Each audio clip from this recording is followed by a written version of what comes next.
сапасы өте төмен. Мен осы былтыр құрылыс маусымының соңында келдім. Бар объектілерді қарағанда бірде-бір объектіде техникалық бақылаушылардың журналын дұрыс көлемде толтырылған бірде-бір объект көрген жоқ. Жер сілкінісі болса қирап қалатын үйлер. Бұл таразда соңғы жылдары бой көтерген баспаналарға байланысты теңеу. Мәселен, 12-ші мөлтек аудан мен 15-ші мөлтек аудандағы тұрғын үйлердің сапасы жер мен көктей.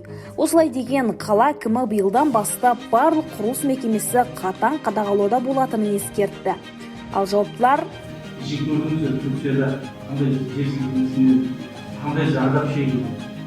Алланың бетін аулақ қылсын, егер біздің елімізде бұл нәрсе бола қалса, біз мынадай жұмыспенен ешқандай сапаға жауап бере алмай қаламыз. Технадзор заңды түріне келсек, технадзор постоянный контроль. Нысанның басында постоянно болу. Тіпті облыста қаңқасы ғана қалқайған 137 нысанның 91-ның қандай мақсатта тұрғызылғаны белгісіз. Ал бір ғана Тараз қаласында 35 сақалды құрылыс бар.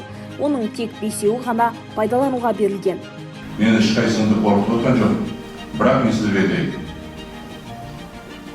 Биылдан бастап Тараз қаласындағы барлық құрылыс объектілерінде сұраныс өте жоғары деңгейде болады. Бұған соңғы уақытта жиілеген суицид деректері де тікелей қатысты.